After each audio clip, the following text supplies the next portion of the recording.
I wanted to be a physicist. From Manipur, I came to Delhi to do my physics. I missed by 0.2%, ended up with mathematics honors, and realized that it's not going to be a cup of tea, so I switched to Indian history.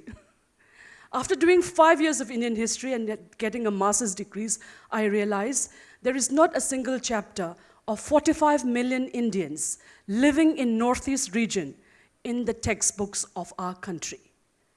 This is even after 60 years of independent India. That is the reason the part of India that I come from continues to be in a state of war and of conflict for more than 60 years. Now, our journey of why did 50,000 people died in India's Northeast. Mind you, 50,000 people died. South Asia's first conflict is not in Afghanistan or in Pakistan, where our friends are from in this room. It started from the epicenter of the Northeast region. The first shots of insurgency were fired there. And why was it fired? Because the kind of incomplete nation building, because the British succeeded in dividing all of us together with unnatural boundaries, also had its repercussions is India's Northeast region. So what is happening right now is South Asia, the kind of thing, as I said, first a little bit of South Asia. South Asia where, again, Hyderabad, Delhi, all these places. For us from Northeast, South Asia is a bit far away. We're still trying to grapple because things in that part of India are quite different from as it would be in Delhi or any other part of the country. Okay, first is, so there is, we always think there's bomb blasts in Pakistan, bombings in Afghanistan. It's far away. This year in Manipur, we had more than 32 bomb blasts. Last year, more than 60 plus bomb blasts. Yet, the news from this part of India never reaches. The journey that we started in Manipur, we discovered that yes, many of us in particular Northeast region, like we have, as I said, this is one of the worst militarized zones in the whole world. We have got 300,000 Indian army on our soil. We have got an army law called the Armed Forces Special Powers Act, which gives any armed forces personnel the right to shoot, to kill anyone on mere charges of suspicion. That means if an army Jawan suspects you, they can shoot you dead, and no law in the country will allow you to be prosecuted. Okay? Is this fair? Is this fair? Very quiet. I thought so. Because we looked at the Indian Constitution, which is the guiding principles for many of our works. And we realized it's a violation of Article 21 of the Indian Constitution, which gives every Indian citizen the right to life. Isn't it? Do you know our Constitution well? One of the biggest constitutions in the world, it gives every Indian a right to life. Even in the Indian Constitution, it says even before an arrest, you have to produce a warrant. In Manipur, they don't have to produce a warrant. They can come to your house at 3 in the morning, 12 in the night, and shoot you, kill you, rape you. This is what is happening in one of the most beautiful parts of India called the Northeast. But my story is not just about Northeast. I'll take you back and forth South Asia because the discovery that we discovered there is what I wanted to share with you in this TEDx talks. For me, TED or no TED, life is about a community of people, learning and sharing. Okay, so I'm here taking this opportunity, coming all the way to your beautiful city, just to share a few of our learnings so that we join hands together. So what happens? In the Northeast, we discovered, we realized, you know, there's a saying in English, in the darkness, even the rope looks like a snake, isn't it? So what happens is, the entire Northeast, we discovered that why there is so much of violence. So we started investigating the reasons for this violence. You know, conflict exists in our minds right now. You must have thought, when you come here, what should I wear this morning? Okay? Conflict is in our minds, it's in our families. Tell me a family who doesn't have conflict in this world. I have. Everyone has this. Nations have conflict. But the difference is, the only difference is, because the world technology has become so much that the lethality of when you have a gun in your hand, then it really wipes human life. Can anyone in this audience tells me how much rounds an AK-47 can fire a minute? In a minute, an AK-47 can fire in a minute how many rounds? How many rounds can a Kalashnikov, which is very famous in all our Hindi films, fire in a minute? 600. Imagine the lethality of a gunman walking into a shopping mall here. If they want, they can shoot all of us in this room dead. It's happening all the time. In Manipur, we discovered weapons from 13 countries flooding Manipur, northeast India. When we discovered, yes, there is violence, there is conflict, but then what really matters is in these, who is laughing all the way to the bank?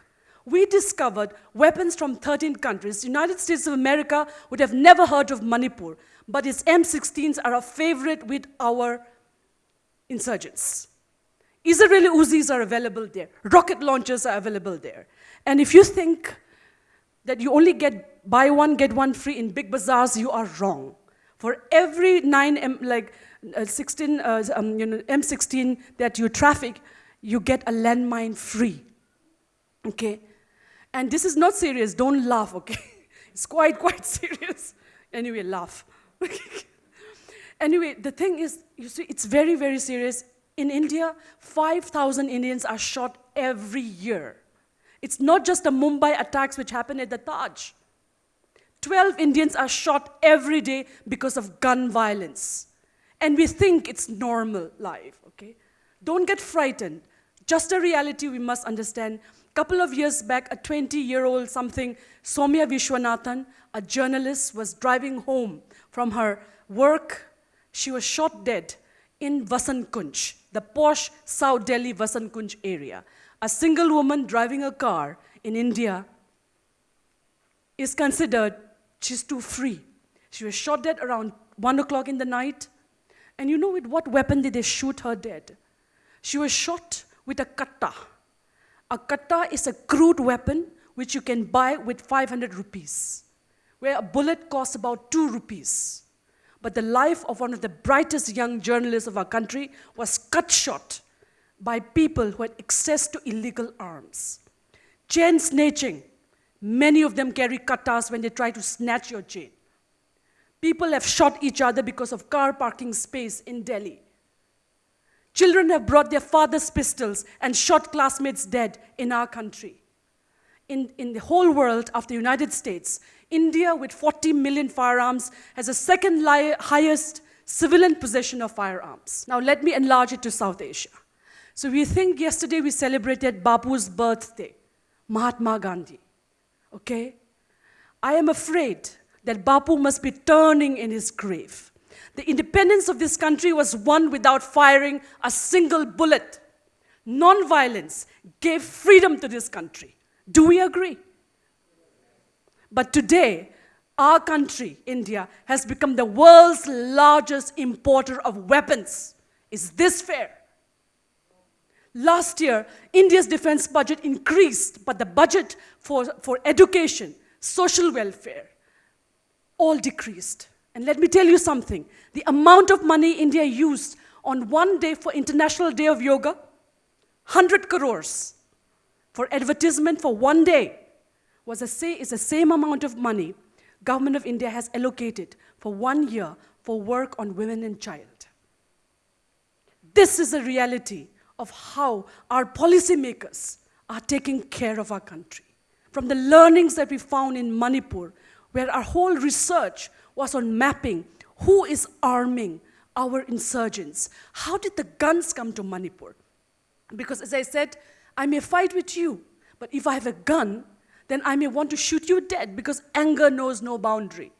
And you do what you have to do, you know. So it's a very, very serious trend that one must understand.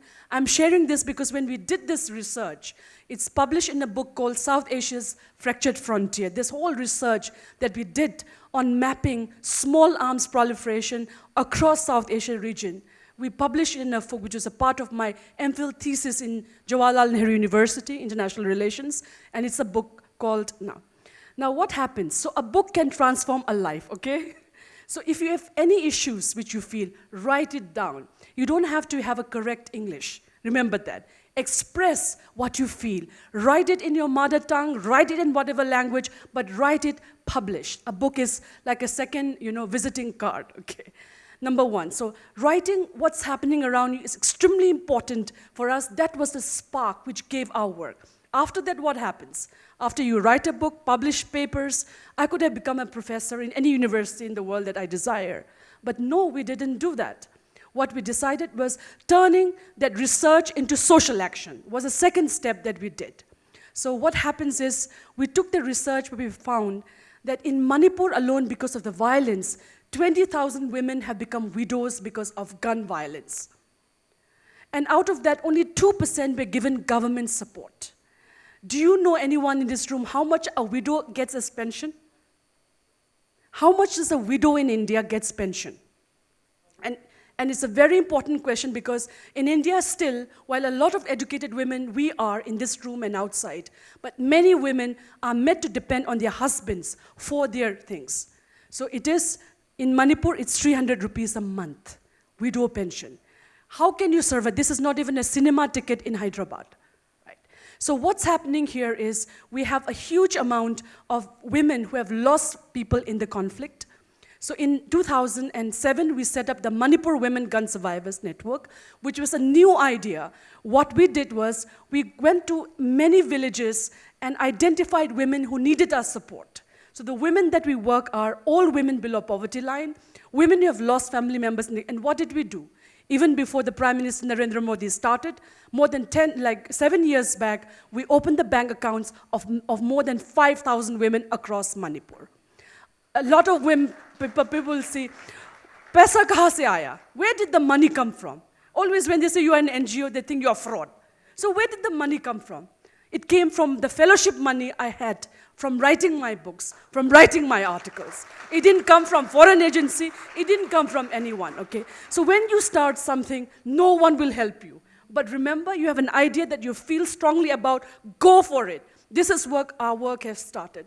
Now we work in 300 villages all across India's Northeast. We are now becoming the voice of India's Northeast and confronting not just the nation state, but also the non-state armed groups. In the Northeast, we have got 72 insurgent groups. Can you for a moment think? Imagine Hyderabad city, locked down for 2 months, where your children cannot go to school, you cannot go to your colleges, you cannot go to your jobs. Imagine for a moment. Everything locked down for 2 months. You cannot move on the streets because they are burning tires. This was exactly what happened to Manipur in July and August. No children could go to school for 2 months. No one was able to get in or get out. It was a state of a complete lockdown. None of the Indian press covered this. This is the apathy we have for fellow countrymen in this particular part of our, what's happening in this. So we have a lot of changes that we need to do. Violence in South Asia is an issue. But how do we respond? But at the same time, what we did, we took to Twitter as a social media platform to tell our stories. Indian media failed to report what's happening. National media is not national media. It's Delhi NCR. Where their OV vans can reach, that is national media. That is why even from South, even from Hyderabad, I don't think none of your stories are reported properly. That is why rather than getting angry and upset, we internalized it. It said, where are the different platforms? So we have used social media to the hilt to tell our stories to the world. And our stories are reaching. So that is one technology that we use to ensure that the stories which traditional media do not cover for us are reaching, okay? So turn it positive now that a lot of it. The other thing that we really have to understand is how do we ensure, okay, that I'm going to leave with, the last thoughts I'm going to leave with is this. You know, if money could change the world, all the billionaires would have transformed the world. But they didn't. They bought their private jets. They did their beautiful things, yet 500 million people still live without electricity and in dire poverty in our country alone, India. So it's not money. And we as non-governmental organizations, we do not believe in asking for money. It's ideas and asking for solidarity, okay? And I'll tell you why. In Manipur, when we started the work, okay, let me tell you, the dress I'm wearing is not made in China. It's woven by the women of Manipur in their looms, okay? It's not made in China, it's done that. When we realized that the skills that our village people have, our women have, we took this skill up, and then we realized that they didn't have the capital. We asked how much capital that you need to start weaving. We were shocked and horrified when we were told 2,500 rupees was all that the women in the villages of Manipur asked us for support. I was shocked. I was not an economics student. I was totally shocked. If this is the way they were taking at 20% from money lenders and earning 800 rupees a month in spite of being master craftswomen. We broke that line. We started giving resources to the women to start weaving, okay? And they started weaving en masse. We have now 300 villages who are churning out products. And last week, for the first time, the women survivors came to Delhi, took the first flights of their life. All women below poverty line, widows whose husbands were shot dead. And for the first time in one of India's premier India International Center, the women had their first ever exhibition. And it has transformed their lives and the way. And we already got 300 orders to work on an issue of women, peace, and security. It's a landmark resolution Government of India, the United Nations started 15 years back. What we realized was that in a country as big as India, of 1.3 billion people, we have to take our own issues up. The stunning video from the woman from Hyderabad who spoke about sexual exploitation. I know that we all feel pain when we hear these stories, okay? Listen to it, but look around and see where. I always say, like she said, change is not when you go out into the stage and say, this is a change I made, okay? Change is look around in your own locality. See what is a transformation that that's how we started our work in Manipur 10 years back and has now become not only a national phenomena, but fighting against gun violence for peace and security has become a movement. And we are proud that the women of Northeast have led this process for the country and the world. Thank you.